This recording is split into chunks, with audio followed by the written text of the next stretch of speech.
So today we're going to be talking about the keys to a successful social media audit. I noticed that in some of your discussion board posts, when we talked about social media audit, it was generalized, but there were some gems inside some of the generalized information. And I think sometimes when we think about social media and really reviewing what the landscape looks like, we tend to just kind of go through some of the things that we understand without really going into detail with the empirical data or the research associated with that. So what I want to do is take the time to really dig deep on some of the key aspects to what a social media audit ought to have and why it would be valuable to your clients and the companies hiring you. So let's go ahead and review that. So what is a social media audit? Well, like I said before, it is a method of reviewing the landscape of social media and how a company or a firm could benefit from that. Now, the way you want to see yourself is kind of like a spy that's surveying the territory, right? So you're going in ahead and you're scanning what opportunities and what threats are out there. Usually what tends to happen is, especially in the school, they try to get you to do a SWOT analysis. And what's great about a SWOT analysis, which is strength, weaknesses, opportunity, and threats, is that it gets you to think in a way that you're thinking about what outside environmental factors and internal environmental factors could be affecting the company. And you could use that for marketing, but the reason that I don't want to use that particular approach, is because what's happening is when we look at something from a framework of our company and everyone else, we tend to limit or block off potential opportunities or creative opportunities that wouldn't be present unless we approached it from the perspective of a landscape where everything is an option. With the SWOT analysis, I feel like sometimes we get limited or pigeonholed into doing the same routines. Now, that's not to say that there aren't benefits from doing a SWOT analysis. What I'm really saying is the real benefit is looking at it from a perspective that the landscape or the social media has something new to offer us. So it pays to pay attention and look at the details and seriously consider all aspects. Now, the other thing is you want to consider what things are out there that are going to be of value to the company, to my clients, and to myself. When you review things this way, you're able to discern and determine whether or not you should spend more time on something or less time. And that way you can move forward with what you're researching. So the other thing that we want to consider is that with marketing, it's less about just objectivity. Yes, I get it that we're in college and we're reviewing the scientific empirical data, but there are aspects that are subjective, so it's important to take that into account with our audit. The objective aspects, what are the facts, right? How can I track success? What are the metrics I'm going to be using? How do I set up a funnel? It's a very important aspect. What are the quantifiable aspects besides what I've just stated that I should consider when creating a social media marketing campaign? Then you have the subjective. How do people generally feel about the items or services that I'm going to be marketing? Why do these people want this? What beliefs motivate their underlying behavior? And the reason that it's important to distinguish these two things, but also make sure that you're highlighting these things, is because if you just highlight the objectives, you lose track of the human behavior that ties into what we're monetizing, right? The other piece is with the amount of data that's coming in through social media, behavior data, you're really missing out if you look at it objectively.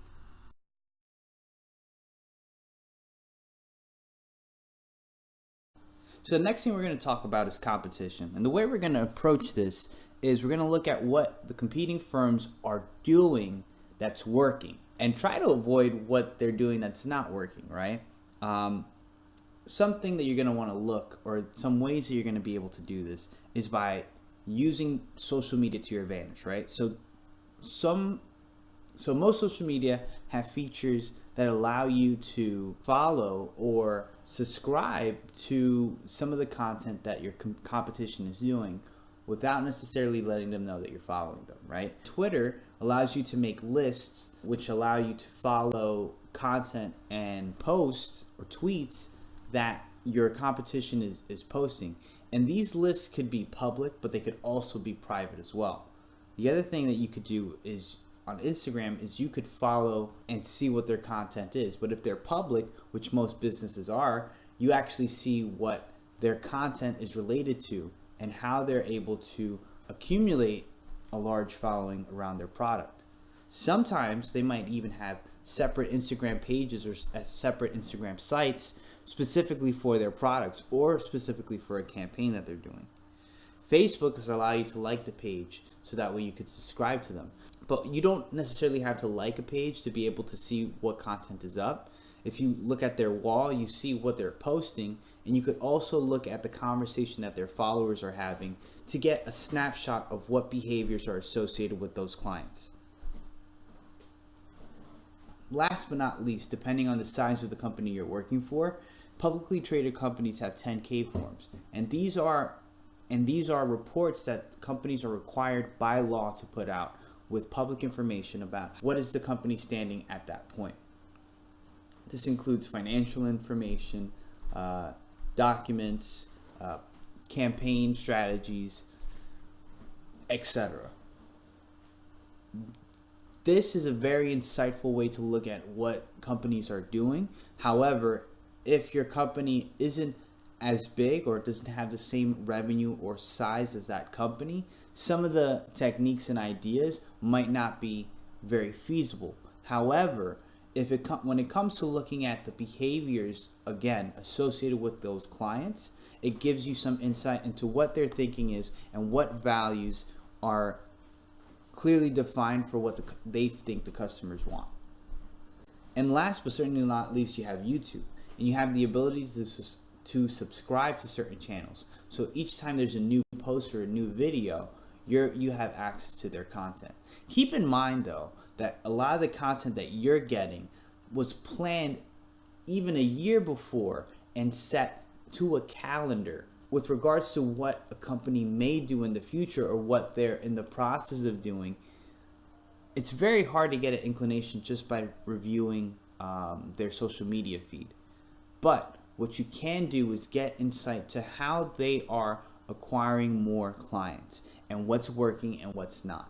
And because you're doing this and because you're able to adapt a strategy to what you may find the trends to be in the future, you might be able to develop a strategy that could overtake them as far as accumulating followers.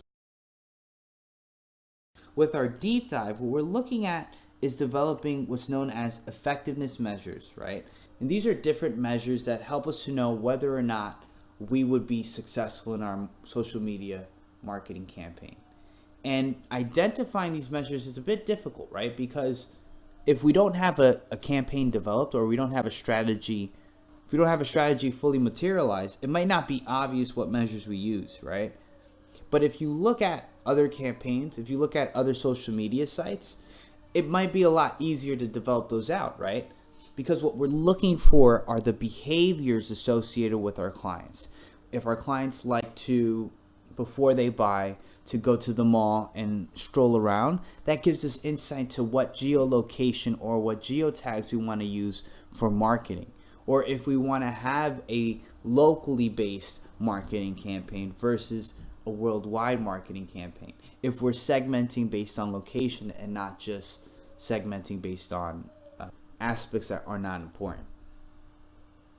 Then you have the things that are quite obvious, right? Mentions, retweets, likes, reposts, a balance between curated versus created content.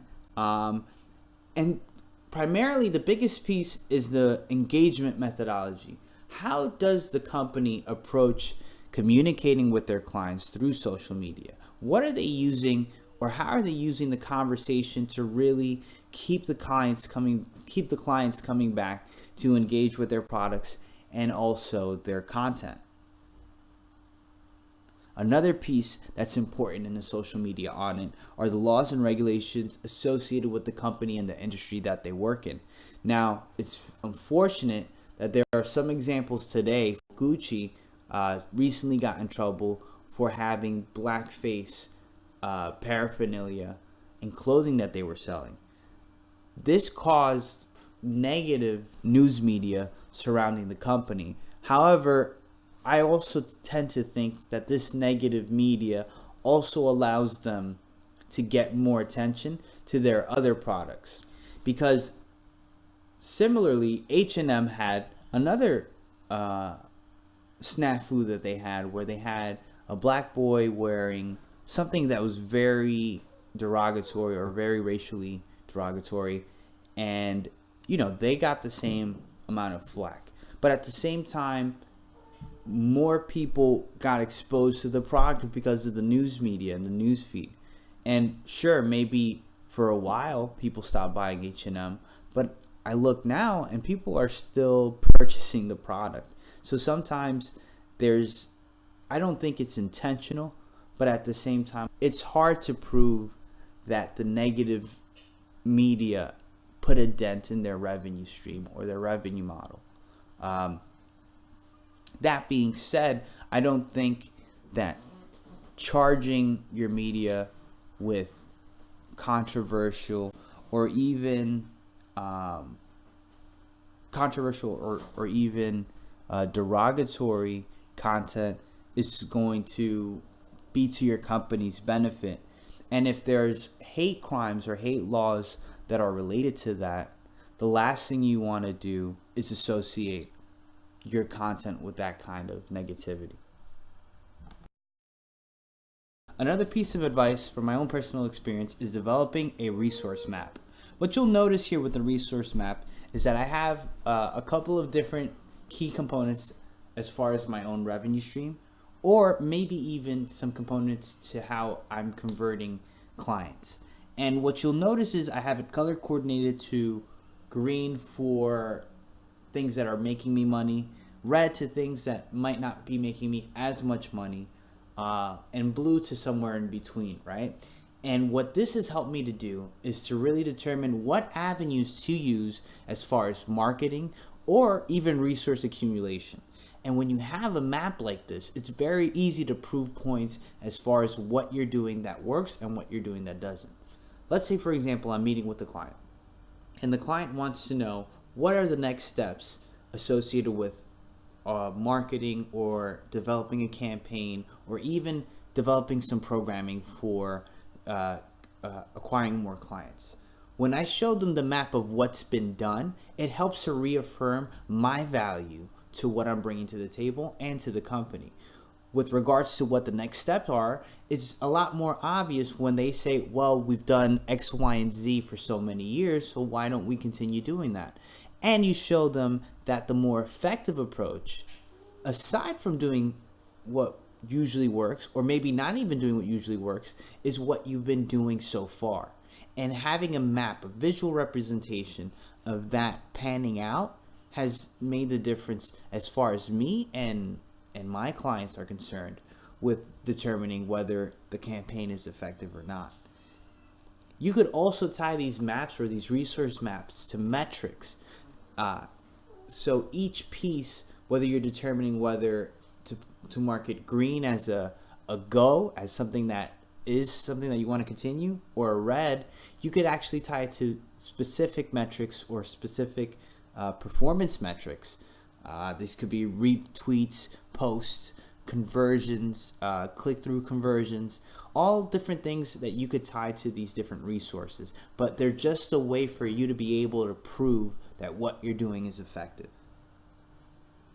The other piece you want to do is segment your potential clients. And the reason you segment them is because social media allows you to have a pool of people and clients that you have access to. But if you're not funneling them into clients, if you're not bringing them into the fold for a revenue stream, then they're just there. right? Create section or groups of your followers to set up a funnel or a track, something that allows you to get revenue from these people who are taking advantage of your content. How to properly segment. Chapter 4 briefly talks about developing consumer funnels, but it's really about generating interest, developing leads from the people who are interested, because they are going to tell you initially, if you have the right engagement strategy, that they're interested in some of your products. So generating leads, that in turn becomes sales. And finally, setting up a process for them to keep returning and keep buying more products. So in summary, what we're looking to do is develop an audit of what is actually happening in the environment around us, and doing it in such a way that we don't leave any stone unturned. In doing so, we allow ourselves to develop effective strategies around what is happening today, because chances are, with the way technology is advancing and the way companies are advancing in order to get more clients, if you're not on the forefront, you're probably on the back burner, okay? With that being said, this is Professor Suarez giving you some insight on social media audits. Again, if you have any questions about it or have any projects that you want to bring to my attention, feel free to contact me at asuarez1@bergen.edu. Again, thank you so much for participating in this class, and I look forward to bringing you the next video. Take care.